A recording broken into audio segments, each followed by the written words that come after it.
দিছে জিন্দান খানায় নিয়ে বন্দি করো, খানা দানা বন্ধ, একটা দানা খাইতেও দিবা না আর এক ফোঁটা পানিও পান করতে দিবা না।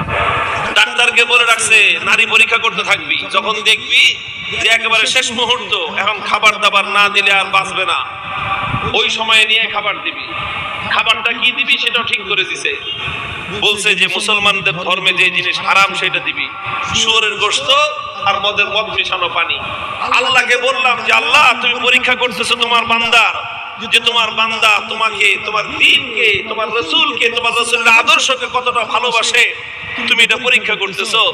আর এই পরীক্ষা করার জন্য জীবন দিছো মাত্র কয়টা? একটা মাত্র জীবন দিছো। আর ওই একটা জীবন দিয়ে আল্লাহ তোমাকে কিভাবে দেখাবো যে আমি তোমাকে আর তোমার দ্বীনকে কতটা ভালোবাসি? তুমি আমাকে 1000 জীবন দান করতাম, একটা একটা করে জীবন তোমার জন্য উৎসর্গ করে তোমার বান্দা আব্দুল্লাহ বিন হুযাফা